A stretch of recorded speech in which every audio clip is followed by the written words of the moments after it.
Hello everyone, and it is surprisingly here. I don't know if you're the same as me, but I was very shocked the other day to see that Sins of a Solar Empire 2 is actually in development and actually out in a technical build that you can access and play.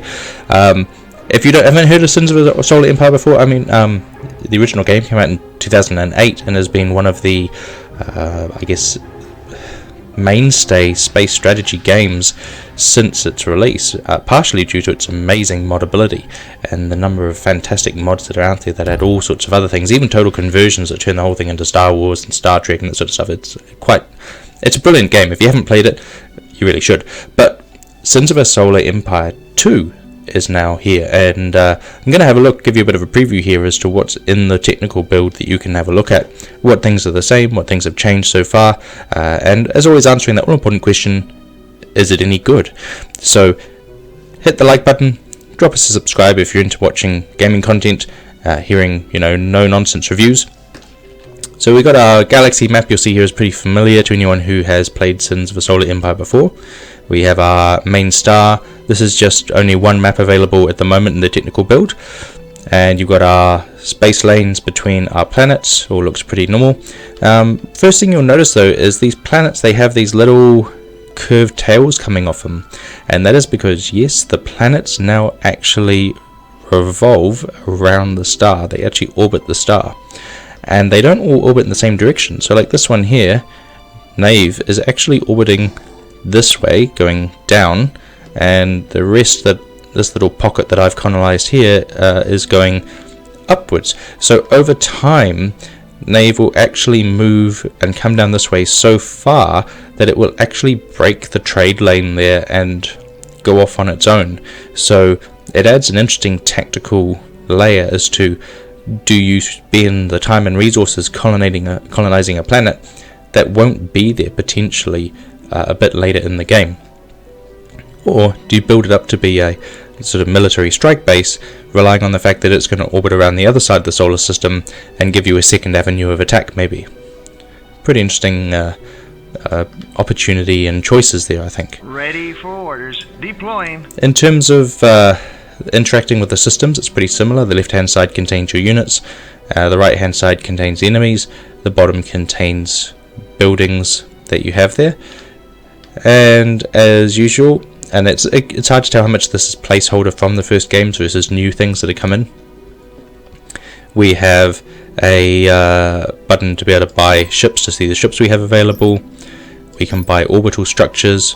One of the interesting things is that there is very different, some orbital structures that have changed a bit since the original game.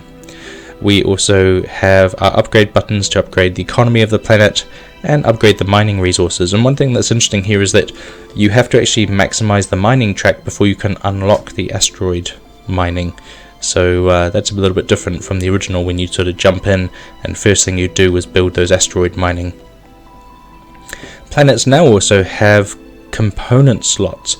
So what you can do is you click on these and they have different surface buildings that you can make to give you a perk. So for instance, a research lab, so you can effectively have an extra research lab, take up one of those surface slots to be able to boost your research. And that's a good thing too, because the research tree has had a bit of an overhaul. And if we look at it here, there's only one research tree now. There used to be the military and the civilian research, now it's just all research. And instead what it does is it sort of tries to organize the research projects depending on what they're relevant to. So ships, it'll show you here all of the research projects that are relevant to ships, or capital ships, or orbital structures. And I kind of like it actually, because most of the time when I'm looking through, I'm going, I want to look for something specific. I want to upgrade my planet. Okay, here are the planet upgrades, all here.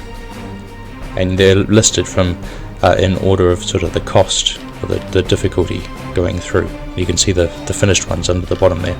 And you can see we've got a few different ones that weren't, I don't think necessarily were in the original perhaps.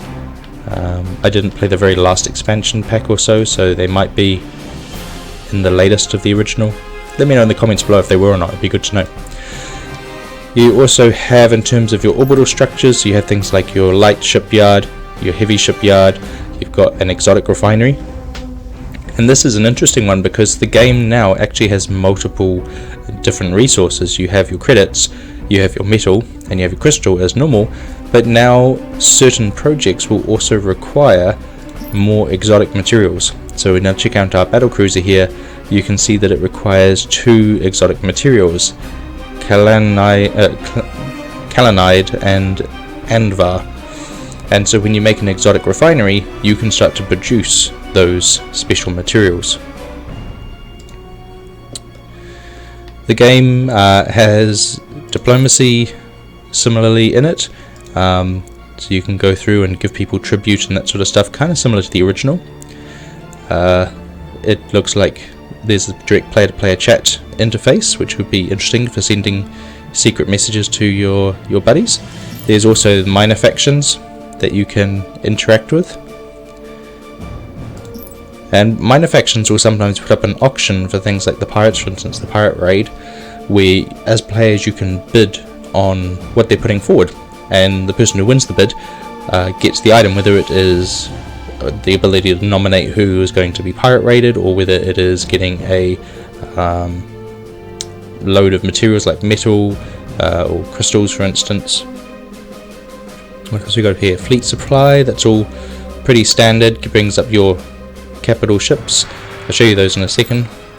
Your planets there, and you can obviously excavate them still and find out, find hidden things.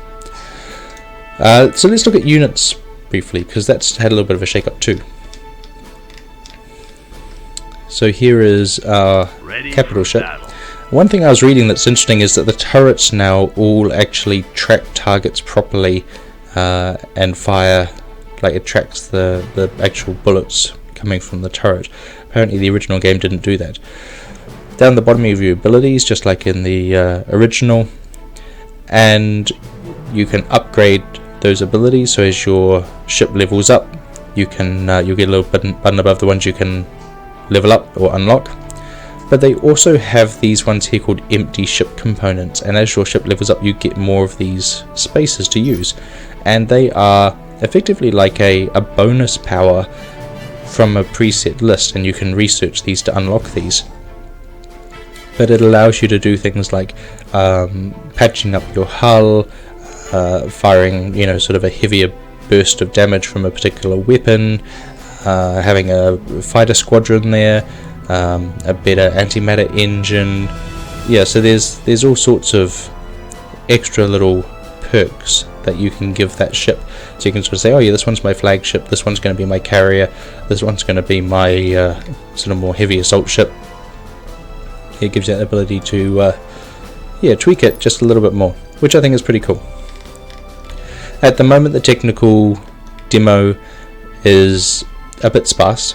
You can only play as the Terran Empire, and you can only play one particular niche of the Terran Empire, and even then it doesn't feel like all the units and things are necessarily in the game at this point. But you can get a feel for how the game plays, how the planets move, the combat, everything just seems to be given that slightly nicer modern refresh, but without deviating from the original game very much, which I have to say is not necessarily a bad thing, given how popular and nice the original game was to play.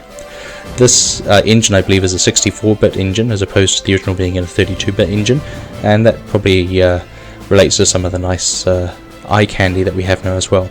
I'm really excited to see this game come out, but I guess it's sort of it feels almost a little bit mean to say I'm not as excited for the game because of the game itself. I'm excited for the game because I want to see what the modders do with it, and already you can see in the main menu there is already a section about mods. So if we flick back to our main menu, and you can already see at the top there, modding, already there in lettering up the top. So I'm sure it's not going to be long till we start to see those amazing mods that we saw for Sins of a Solar Empire, the original game, starting to make their way across this new engine to take advantage of the new capabilities. So I don't know about you, but I'm excited. Is it good? there's not a lot here to really make a judgment on at the moment. On PC, it is only available on Epic Games Store, and I know that is going to be a thing that'll frustrate some people. I myself, they've said it was a little disappointing, but the Sins of a Solar Empire pedigree, the history, made me jump in and give it a go. What do you think? Is it going to be enough for you to go, okay, yes, I'll buy it on Epic Games? Or are you going to say, well, it's really early access, there's not a lot there, I'll wait another year till it comes to Steam, until some decent mods have come out? Let me know in the comments below, I want to know what you think.